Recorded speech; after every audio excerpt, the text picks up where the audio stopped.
So, welcome everyone, uh, whoever is joined right now or whoever is listening to the recording later on. Welcome to episode 119 of SEO Talk. And today's topic is something every marketer is feeling but not openly talking about. And yeah, let's talk more on how AI is breaking the economics of content marketing. So we are at a point where AI answers everything instantly. Evergreen content is somewhere losing the value or getting dumped. Clicks are disappearing and therefore the traffic. And every decision maker uh, is suddenly questioning the ROI of content which they have been investing for years. So let's break down what's actually happening, why traditional content models are becoming unprofitable or profitable. Let's dig deep on the take and what a sustainable content strategy looks like in 2026 and beyond. Okay, cool. Let's get started. Over to you, Malhar. All right, thank you so much. Yes, episode 119 of SEO Talk Spaces, and interesting topic, definitely. As Parth mentioned, right on time with everything that is going around us, right? And just to kick off the conversation, it is all of us probably have been used to, say, researching keywords, getting our content writers to write around those keywords, probably again optimize for search, publish those, grow traffic, get into conversions. This had been what we call is a traditional content marketing. Now, with the advent of all the AI stuff around it, brands probably have started churning out almost 10x the content at one tenth of the cost probably. And as even Google and rather, we don't even need Google, we look around us and we see lot of content that is repurposed. We can feel it, right? All of us feel it. So what is the economics behind it? Can we sustain? Can those this wave be sustained? We talk about those and something more in terms of what are some of those sustainable tactics that can be used as we go forward, jump into 2026, and yeah, and in this changing scenario, if we can take this move further, right? So we'll talk all this volume, value, everything is going to be covered today, so stay tuned. And so my question to start this entire conversation is, AI is quietly making the traditional content marketing economically unprofitable. What do you say around that path? Oh, that's a great question to start with. I think so. We can clearly say that 2 years ago, 3 years ago, until 2022, the cost of content production was way higher than what it is now. But now, as the cost to produce content has reduced, at the same time, the value of textual content has also gone down because it assists in conversions, it enables AI visibility, but it doesn't directly convert into traffic. So that's where we are stuck, and the AI, because of AI, it reduces traffic to evergreen pages, which could have been ranking for a lot of websites for like consistently for 3 years. That particular blog is driving like thousands of traffic, which in a way reduces conversions, and that reduces the ROI of classic content models. So anyone who used to take up projects like, hey, we'll go and write 150 how-to guides or topics. Now they will for sure double click on the ROI part of investing into content. Hi, Parth. Hi, Malhar. Thank you so much for having me here. Hello to everyone. This is indeed a very pertinent topic, and since content marketing has been my primary specialization, I would say, uh, the thing about content marketing has always been to create a long-term um relationship based on trust, based on building a brand authority.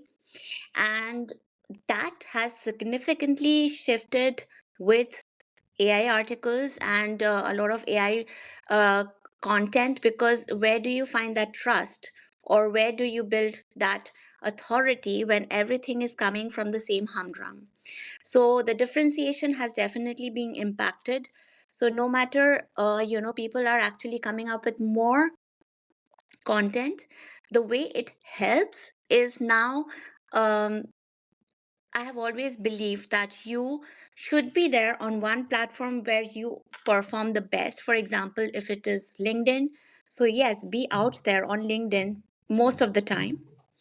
And if it is Instagram, then stick there. But I always used to say that, repurpose your content and have some presence on Instagram too, even if you're on LinkedIn. Have a newsletter too, because you never know where you are going to get your traffic from, your people from, and you need to keep testing that out. Uh, AI has made that easier 100%. And how you change, so it's, with every pro, there is a con. We just have to figure out how to play with the way, this entire shift in a way that makes us more money without costing us more time. And talking from a marketer and a founder perspective, I would say one of the biggest things, the shift that I've noticed is now execution is no more a pain point. Like Parth mentioned, it is not expensive anymore. You do need to have your own, thoughts and inputs and good prompt, and you will definitely have a good article. So it does not have to be, a generic article. All you need to do is, okay, this is what I feel, and this is my tone and voice, and now please create this. I always go back to that, whatever they have created, and add my own voice and edits. I absolutely do that. Yes, I use AI to write my articles, but I 100% go and edit them myself. That's the first thing. So, execution and distribution, which are major points of content marketing, are now taken care of thanks to AI. But the biggest shift that has happened is now the, I would say strategy is the bigger cost center now than execution. Earlier, execution used to be expensive. Now it is how you're going to use AI and how much of it, and what parts of it. So that comes under the radar of strategy. So that is pretty much how I see it. I'll pitch in more. For now, these are my pointers. Thank you. No, fantastic, Proma, and thank you for chiming in with your thought here. Just a quick follow up on that, and where I feel the challenge is also coming in, uh, even when you have the right strategy, and as you mentioned, say execution has become easier, but see the LLMs are say frequently, if you look at the updated versions of the LLMs keep rolling out, right? uh, with that, what has happened in my experience I have seen is the prompt that worked for you yesterday, you cannot use the same prompt today, because the LLM response to that prompt will change. And this I have been observing very frequently. The moment there is a new release coming up, the output changes drastically. And that is where a challenge for a brand, or even uh, the brand persons, right, the people sitting behind the brand, that is where the challenge of consistency comes in. So while execution is easier, but there is that bit of you can say a challenge even from an execution point of view, that how do I sustain my tone of voice throughout. And these LLMs are still going to get smarter, right? Trust me, they are still going to get smarter. So the response will keep changing very frequently as and when the releases keep happening. So the question was, how can we manage the change of pace when it comes to such changes? Yeah. Yeah, Malhar, I'm so glad you brought this up, and this is again so pertinent. The pace of change and how LLMs are getting smarter. So, yesterday I saw a meme in which the earliest ChatGPT model was asked, Mike's mother has 4 kids. Their names are this. So, the names of the 3 other kids, Jane, Mary, and John. What is the name of the fourth kid? And ChatGPT said, I do not have enough information. How, what's the name of the fourth kid? Because all you said was Mike's mother has, 4 kids, and these are the 3 names. And then they showed that they entered the same prompt on ChatGPT 5 and it answered. It has got to be Mike, right? And with a wink. And so that's exactly the point, right? They're getting smarter. And the way we beat it, we again we use it to our benefit. It's always a handshake project that I see, that is going to work best here. As someone who has worked in publishing and in press and stuff, you always have an editor sitting at the very top of it all. The editor in chief, it goes through multiple layers, right? Of course, we are not running a newspaper or a magazine here, so even having that one person who knows what is the uh, what do you call that level playing field, or the basic that we need to have, and we need that one person. So it does not matter who is feeding the prompt, what are they feeding. That needs to be, it has to be handled by intelligent people 100%, right? um, but whatever we are getting as an output should always be taken care of by an editor or somebody who takes the pen to it and makes sure that the thing is squeaky clean. Okay, just as it's supposed to be.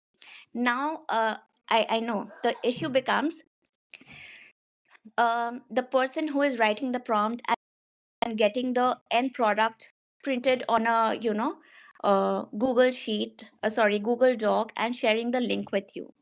As an editor, all you can do is make changes to the document but not to the prompt itself, right? So here is another thing that used to happen, which used to annoy us initially when we would start off, was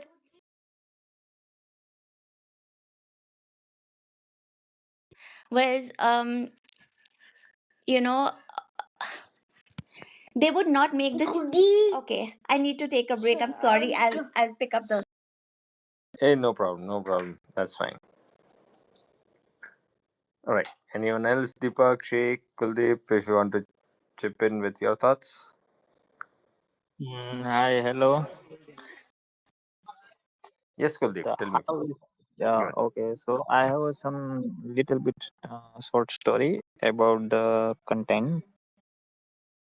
Uh, मैंने journey start की थी blogging से, वो भी content blogging. It means के हम कोई भी टॉपिक के रिलेटेड हम ब्लॉगिंग बनाते हैं, वो भी बल्क में.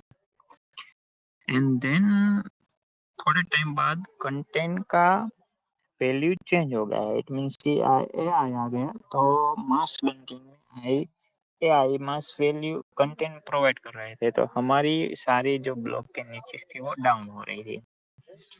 अभी थोड़े दिन टाइम अविनाश सर के साथ हमारी मीटिंग हुई थी, तो उसने बोला कि अभी आप टूल बेस पे चले जाओ। तो हमने मास बंकिंग में टूल वेबसाइट चलाई, जिसमें एक भी कंटेंट नहीं था। It means all about the tool, जिसमें कोई कंटेंट नहीं है, फिर भी वो एआई कंटेंट को बीट कर रही थी। तो it is possible long term for.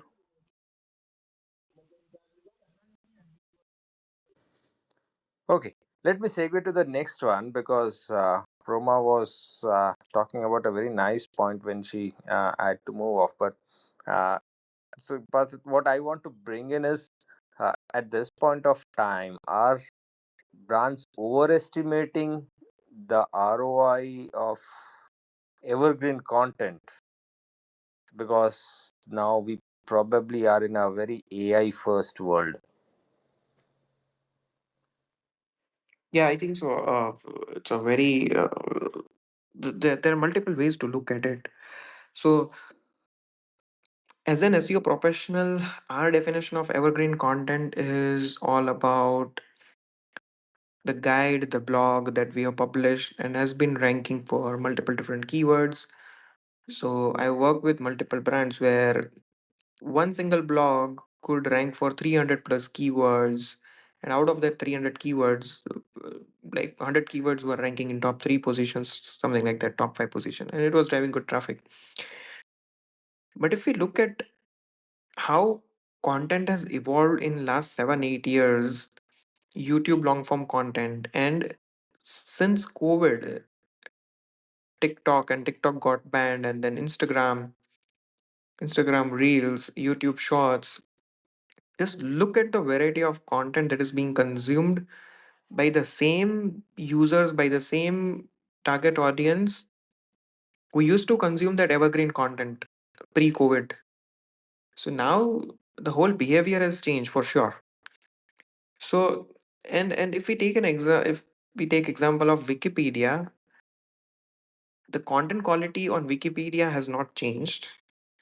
The authority has not gone down, but still its traffic has gone down. Why? So we can clearly say that Wikipedia is is the most evergreen content, but the ROI of content on Wikipedia is a non-profit, and like it's not the right analogy, but yeah, overall, like I'm just giving an example. So yeah, I think so. Evergreen content is not ROI positive for sure if you're thinking so. Having polymorphic content, this particular term was coined by Kevin Indig at the Ahrefs Evolve conference. So polymorphic content is multi format, multi model content, and then the distribution of content, and then how often you keep on upgrading the content based on the changes on the demand, how people want to consume that content, and the structure, the table, the information. So how often you refresh that content with respect to the factual data that you have integrated. So all of these things we need to consider, and it's now all about content engineering. Like how do you engineer your content that it's just not being picked up by LLMs and showing as a synthesized answer, but the user still need to get on your blog, use a kind of a micro product or some calculator, some solution which adds value to them, that at least getting on a website. So yeah, I think so. The whole content part has evolved and is evolving really really fast, and we as SEOs have been trying to mint the textual content, and it's been long now. So yeah, we have to evolve and adapt for sure. So is polymorphic content the new word for repurposing content? Just joking, but Yeah. because yeah, and this came up because I guess even before a few minutes, Proma also mentioned that while there could be one channel which is your uh, the most uh, say valuable channel for you, but at the same point of time repurpose content to post it across different channels, so that you are able to catch the signals, you are able to align with the audience across different channels and still bring traffic to say your relevant pages. So that's where my point of view was coming from. And yes, Proma, go ahead please, if you're around. Yes, Malhar, I'm sorry about it earlier.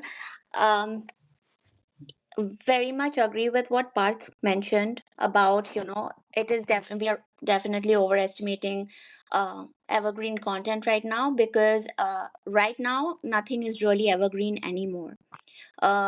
Things that were, brands would have one ad running for, months, years. Okay, for example, we are talking about uh, brands playing on Didi. The ones from India would know that, be it Nirma, be it Bajaj, and it would go right. So but now if you see, every other week, every other is, it's either Black Friday or it is Cyber Monday or something or the other, and there is a new ad.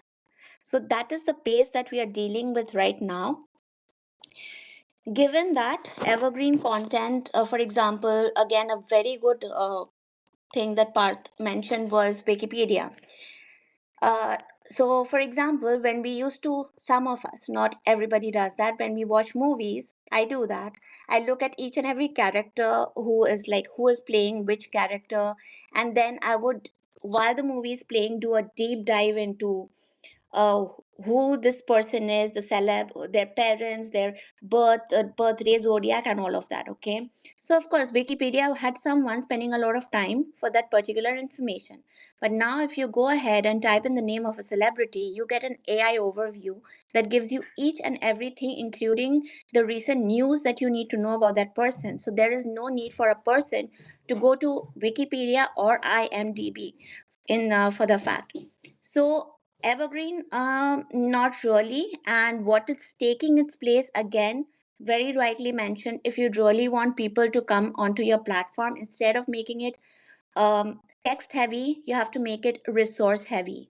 And when I say resource heavy, it should be uh, a mix of gated and ungated content.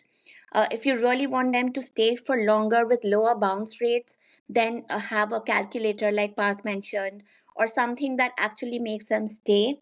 And maybe even push some pop ups during that time that keeps them there with some linked pages and offers. And otherwise, it is just, use the website pretty much like a stage in the funnel rather than the final destination at this point of time. Yeah, thanks. Yes, Deepak, please. Uh, I'm very much aligned with what Proma and Parth said. I just want to add one thing. The very purpose of uh, publishing content, especially textual content, has completely changed, like 180-degree change. You don't publish content to attract traffic now. The whole point of getting traffic from content is dead. Now you just publish content to be relevant, so that LLMs and any AI platform uh, source you and recommends you as a trusted source and a trusted business, whatever business you are in. Okay, no, interesting perspective. And say someone as old as me would say that content was always a gateway for conversion, right? But before conversion, there are a lot of other steps, right? So your content was a way for your brand to get discovered. It was a way for you as a person or a brand to build your authority and similarly trust and all those things. So say while directly it may not lead to conversion, but the objective, that conversion objective, would differ at each stage of the funnel where the content was produced, right? So if for top of the funnel you get discovered, if it was middle of the funnel, people spend time on that content, etc. So that was what I always say, that the ROI of the content would differ based on the objective that you are chasing, and that would depend on the stage of the funnel at which the content is produced. So in a way it aligns with your answer, but I would just beg to differ that content still was a mainstay and will still be a mainstay for conversion. It may not be the bottom of the funnel, but even from an informational point of view, it will still be something that will be useful. And especially when the LLMs start reading your content, start understanding your brand, start understanding your perspective. So uh, and that's where my next question is also coming in, because we are going to talk about content economics, right? uh, Even when it looks like that AI stops sending the clicks back, what does that content economic look like? Because we are not talking about clicks, it could be something else. Parth? Mm, I think so. My thought process around is will clearly see a shift from traffic driven value to kind of mentions or probably citations driven value. So ROI would be calculated based on the influence of that particular brand name, brand search demand, and brand mentions across multiple different platforms and not clicks. Um, and I think so. We have seen a lot of example of ChatGPT or Perplexity, Gemini. All of these LLMs mentions brands far more often than it cites or links back with those answers. So yeah, interesting times ahead, and it will keep on evolving as the dust settles down. And yeah, uh, SEOs will come up with a holistic view of visibility as well as KPIs to track for. No, fantastic. I just want to relate this back to uh, the topic we spoke a little while back, because all of us mentioned about evergreen content. But will evergreen content survive when you have synthetic answers which are still aligned to the user intent, but they are without attribution? I don't know if you are able to get the question, but I'll put it in two parts. One is, do we still see value of evergreen content when there are AI answers? And second part to it is, uh, those AI answers are still aligned to user intent, but what happens to attribution? Deepak, yes. So the concept of AI or evergreen content has changed.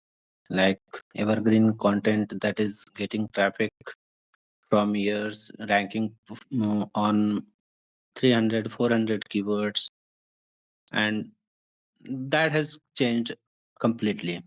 But I think it is still relevant. As I said before, the whole concept of to publishing content right now is to stay relevant and stay in if we can't say that mind, but in processor of LLMs, whatever processing unit they use. So in their memory, to be stay relevant, we need to have content, and that's where our evergreen content is going to play a role in. Brilliantly put. Parth? No, I totally, I'm totally aligned with what Deepak mentioned. And yeah, if Proma wants to add anything, Uh, yeah, I'm just still pondering on the entire, the attribution part of it, which was already difficult when we did not have AI in the picture, and we had dark socials and people pushing content from here to there, and we hardly ever had an idea of where are we getting our conversions from. And now, yeah, it is definitely more difficult.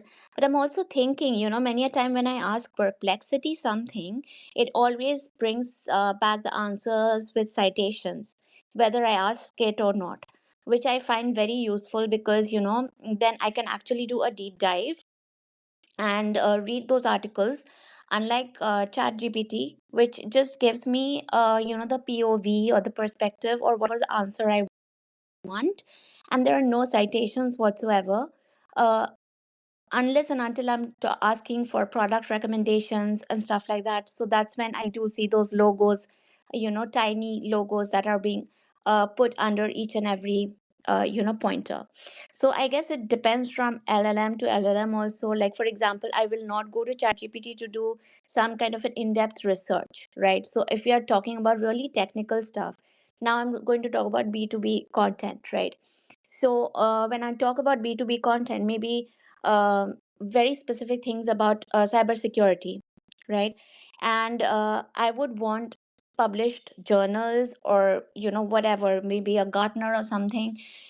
So I would prefer to go to Perplexity and I will see those citations, dig deeper and further, because I cannot take a chance to make a mistake. Now, it again, the customer intent is very, very important, and exactly how serious they are about their questions and which model they are using. And again, uh, I have literally bucketed them for chat gpt. I see it more as a b2c because it actually it's that friend you go and ask, hey, I'm planning to buy this, what do you think? And they know about the cars, they know about the phones, so that's that them. Having said that, when it comes to roi, again, I would say, yeah, it's pretty difficult to nail it down. mm, yeah, maybe if I think of something I would definitely let you know. But if you're a b2b, be as to the point as possible. uh, Keep creating content, because we really have a very few ways of establishing authority and awareness otherwise. So yeah. Brilliant, brilliant. So again, my follow up there was, uh, and this is just a theory that I probably have, and mm, all of you can probably differ on that. One is, see, perplexity being a wrapper, unlike an open AI or Claude or any other Geminis of the world, right? See, perplexity is more of a wrapper, and hence it is adding those links to give it, uh, to build build more credibility of around their own answers, because again it is picking up, or it is using the APIs of OpenAI and few other tools to give you an answer. So while I feel the answers of perplexity are pretty good, because I really don't need to have a license to OpenAI or Gemini or other tools. I can just have a license of perplexity and it let it scrape through everywhere. But and that is the reason it is having those citation links, etc., which probably is not there in OpenAI or few other LLMs. So one is how much as a brand now, if I'm building a content strategy for a brand, how much should I rely on just perplexity alone, or should I also have my independent, say, strategy to pick up content from other tools also, and then do a comparative analysis and say, okay, this is what is working for my brand, rather than say someone like me who says, okay, perplexity, the answers are good, let us just go ahead with that. Any thoughts there? This coming more from an SEO perspective, if someone has researched through it and found similar kind of findings. Uh, yeah, Malhar, I would like to pitch in there. So what I've been doing is injecting like the same content or questions and literally the same prompt into Perplexity, Gemini, and ChatGPT, and I have been studying what they are returning to me. Um, Based on that, again, um, when you talk about SEO, it is like everything, it creeps back into human psychology, consumer behavior, and we are talking about two to three primary, okay, if we are talking about buying potential, because at the end of the day everything boils back to revenue, then it is millennials and Gen Z's. Okay, Gen Z's want quick answer, fast answers, and they don't really want to do a deep dive. Millennials will want to do that. They will want to find out exactly where is this coming from, because certainly the trust factor is a bit low right now when it comes to. I have gotten answers from ChatGPT that kind of helps me put a green check on my bias, which is something I really do not like about it. I want unbiased opinions. I want something that actually challenges me instead of just saying, yeah, yeah, you are right, so this is what it is. That is the reason why I started matching the answers. What I found was, um, when it comes to the SEO perspective, it totally depends how many people are actually using Perplexity, like you mentioned, and Chat GPT. But at the end of the day, we cannot give up on content, like you mentioned. We just cannot. If you have evergreen content already, like content pillars on your website, make it a point to refresh them way more sooner than you would do, updating 2025 to 2026 for how to create your content calendar or how to create your content strategy. Maybe do it quarterly, because you never know what is changing when. So if you have already got your pillars and clusters in place, just keep updating them. If they're not showing up on LLMs, then find out exactly how it works for your industry, and figure that out. Because, and even in the same industry, it will completely be different for, again, I'll take cybersecurity, been working with a client, so they are on top of my mind. So it is different for B2C and then again for B2B. Nothing is a level playing field anymore, is something I really want everybody to understand. Because now it is not just content, it is whom you're talking to, what generation, millennials, Gen Z, what is their intent, awareness, trust building, they actually want to buy. Um, and it even goes down to the point of their attention span, who they are as a person.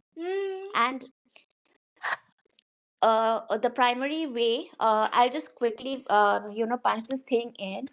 The primary way DigiWitch, which is my agency, works is, I work on neuromarketing and consumer behavior, because I feel that is the only way you can fight and battle algorithms and changing dynamics of marketing. Because platforms will change, AI will change in every half a second, but how human beings think, feel, and search and buy will take longer, because we are products of evolution. We are not machines.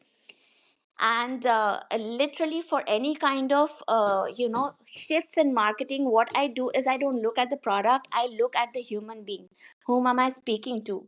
And it is not just a buyer persona where I'm talking about their fears and their aspirations. It goes way into the brain and psychology and a lot of it. So yeah, I wish I had a proper answer to what you're asking, Malhar. I totally get it, but yeah, I think we are going to get there. But that is from me now. Thanks. Yeah, fantastic. I don't know if Parth Deepak has anything more to add, but if you have, please go ahead. I think so. Proma covered it really well, and the insights that she shared is fantastic. So yeah,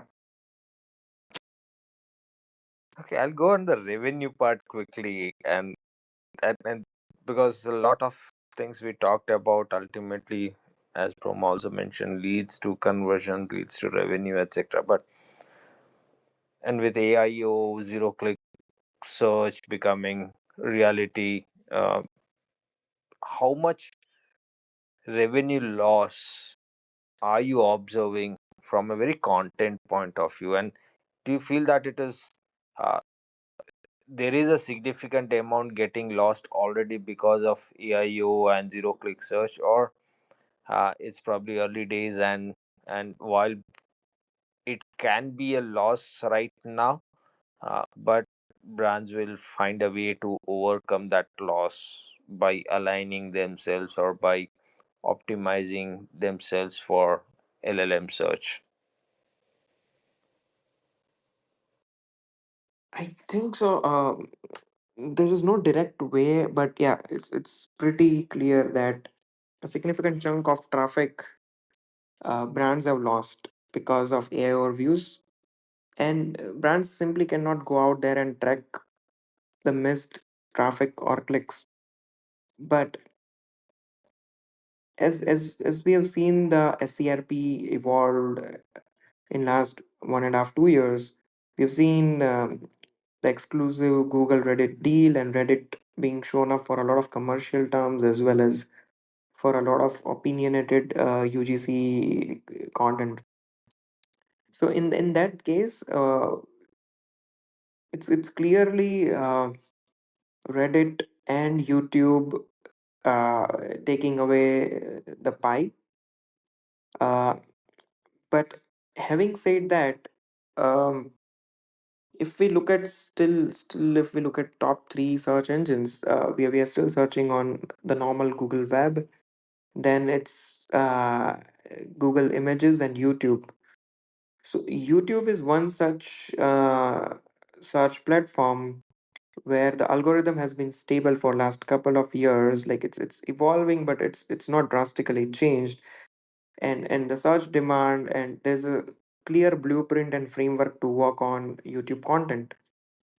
So and there is a chance of getting good organic visibility if we put equivalent amount of effort that we have been putting on textual content over last couple of years, and if we divert that efforts into YouTube as a platform, like it's integrated into the overall search, because a lot of answers are being cited with YouTube videos as well as um, on the normal SERP as well. So yeah, why not go ahead and find the missing piece there. But having said that, I'll just sum up that for sure there's revenue loss through textual content, and it's because of obviously evolution of the AO views and zero click search. Yeah, So quickly, because I know we could be running short of time. This one was I'll keep it little simple in terms of uh, is AI SEO more of a noise right now, or it is good that we have started talking about it earlier than waiting for it to impact more at from a brand point of view. I think so.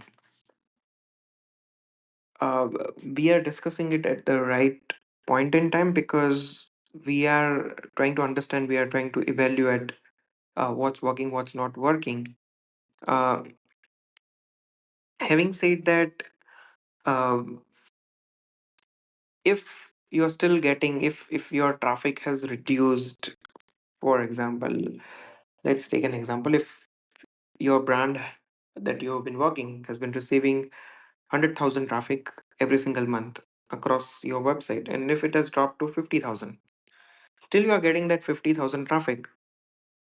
Do you have any framework with respect to AI SEO or GEO, AEO, whatever you call it, that you can scale your traffic more than 50,000 a month? You don't have it right now. So, until and unless if you are getting traffic through traditional SEO, and the brands that have been doing really well with traditional SEO have been automatically doing a decent job in AI as well, um, with respect to visibility, mentions, and citations. Now, having said that, always keep a close eye on how your category or your industry is moving with respect to AI visibility, how your competitors are kind of trying to optimize at the same time. What is their visibility? How are they performing? Like, can you go ahead and reverse engineer what content types are being picked up?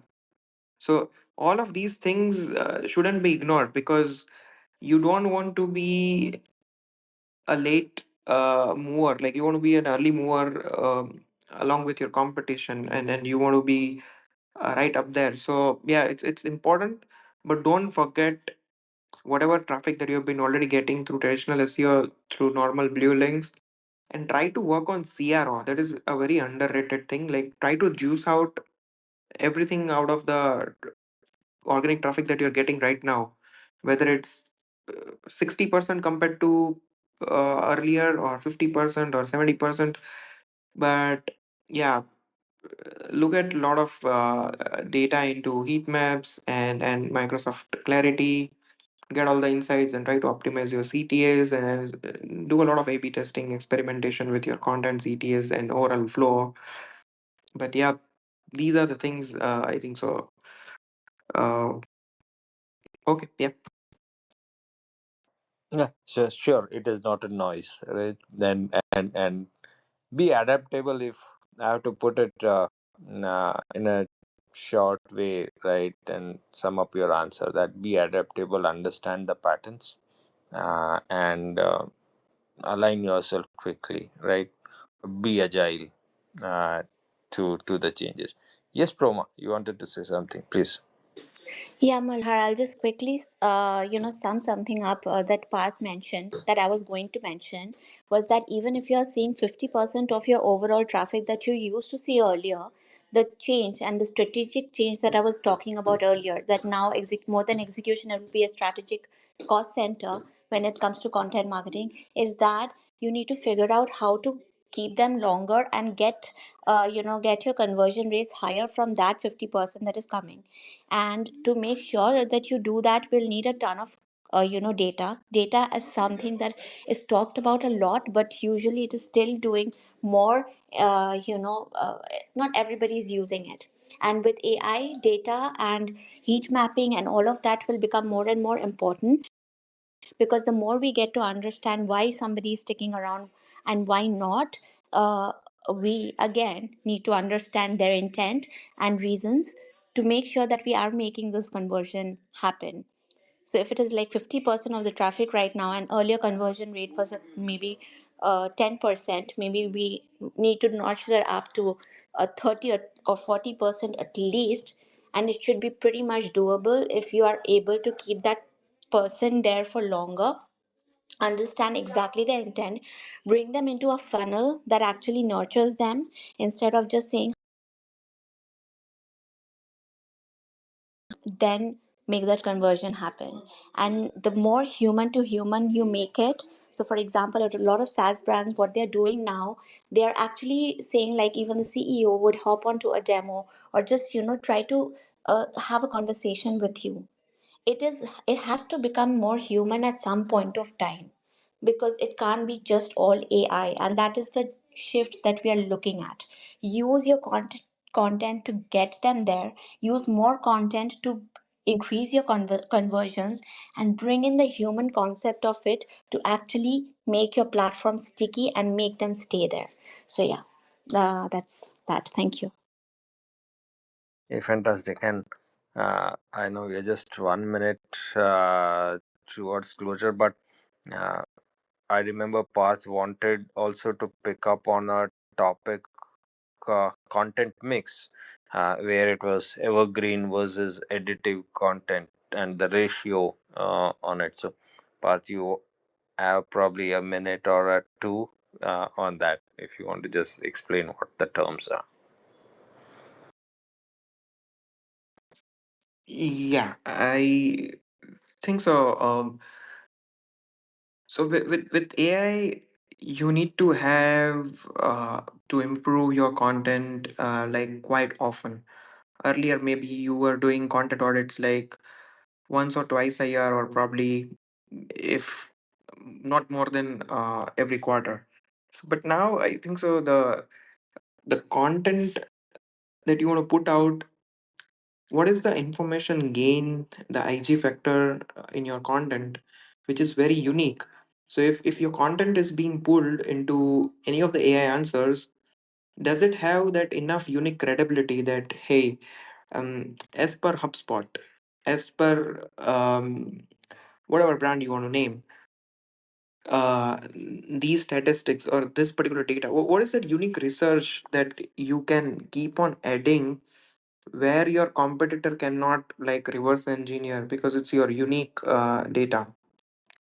So I think so the ratio I would say is uh, eventually it will go down, but now current scenario could be 80-20, but eventually it's going to go down, and uh, there'll be no concept of like evergreen content, but I think so the freshness of the content and adapting to the new formats based on what the users are demanding, changing from a listicle to a tabular format, a comparison table, or any other format that is working at any point in time. So yeah. All right. I'm sorry. I have a lot more questions, but we have unfortunately run out of time for today. But the discussion continues, so you can quickly jump on the WhatsApp community, still have your doubts or even your inputs on the topic, put it there, right? And we will keep debating around it. But for everyone who joined and everyone who is probably listening on replay, thank you so much for being here. Again, WhatsApp community details are on our website, so you can go to the SEOtalkers.org. We have recently also started a newsletter, so you can subscribe to that newsletter. It's right there on the homepage of the website.